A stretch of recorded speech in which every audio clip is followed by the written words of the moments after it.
Right, ito yung ating item na binili sa Lazada.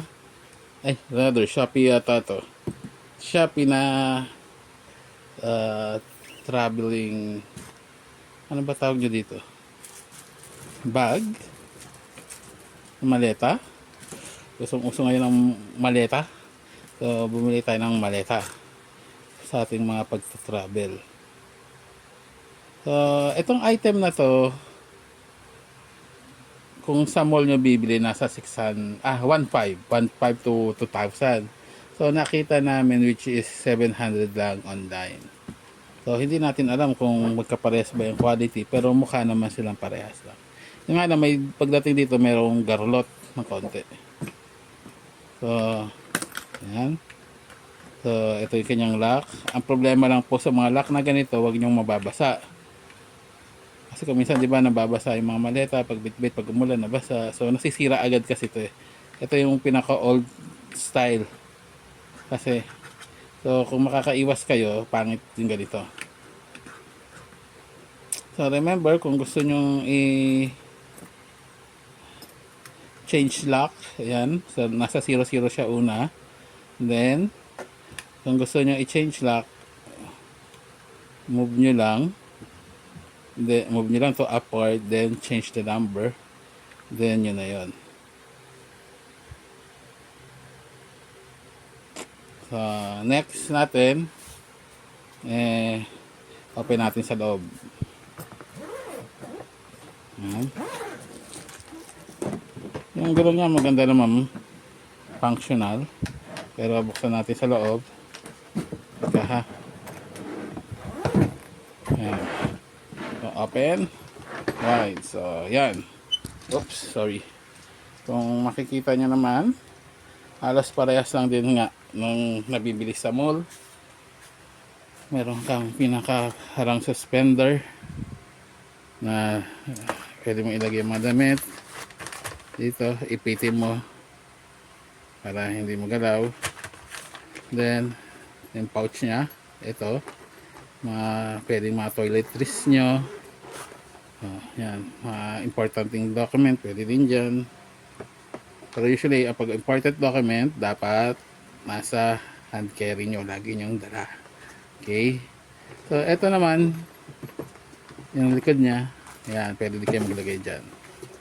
Underneath this, yan, sa loob, kasi, ito, wala na yan. So, ito kasi yung pang, yan. Ito yung pang waterproof nya. Then, kung makikita nyo sa loob yan, yan, meron yung zipper pa. Pag binuksan nyo yan, makikita nyo lang naman yung pinakaloob ng ng maleta na to.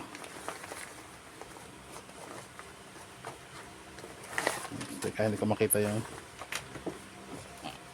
ayan. So, yan. So, dahan-dahan natin buksan.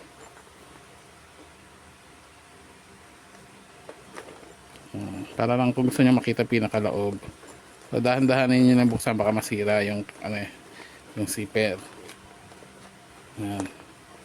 So, yan na. Yan na yun. So, makikita nyo dyan yung pinakabakal lang na brace para pampatibay.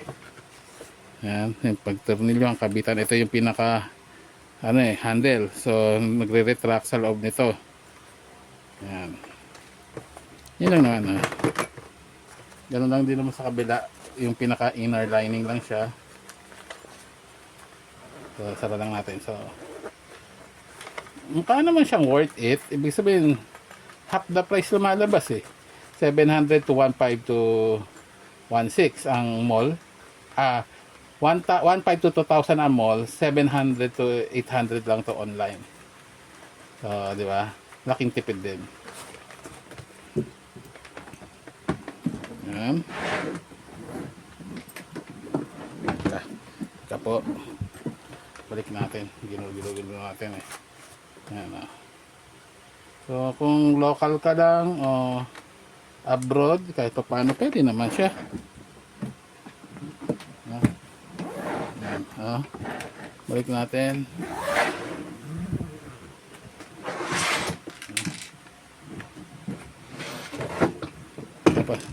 sobra.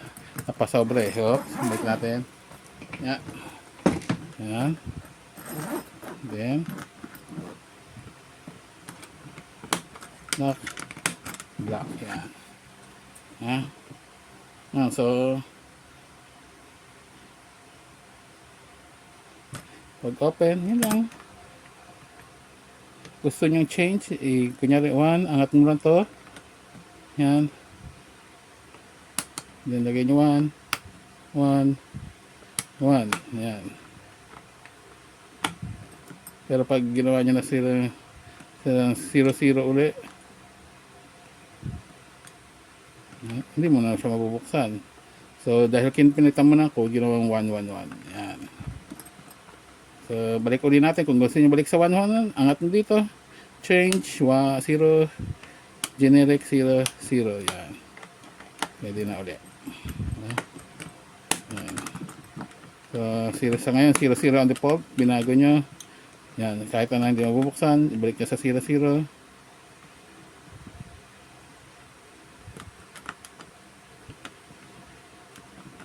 Oh. Teka. Pula to. Yan. Open. Again, papalitan nyo ng number. So, tulak nyo lang upward. Then, gawin natin 1, 1, 1. Kunyari lang, 1, 1, 1 ang pinalit kong code. So, kabit nyo natin yan. Once na inikot natin, hindi na mabubuksan, hindi na. So, kailangan nyo ibalik sa 1, 1, 1. 9, 10, 1, 1, 1. Ay, 7 pala yun.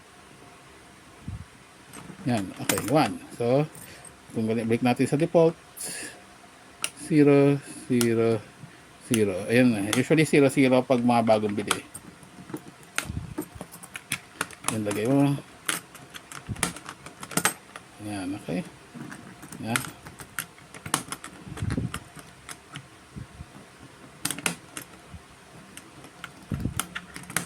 Yan.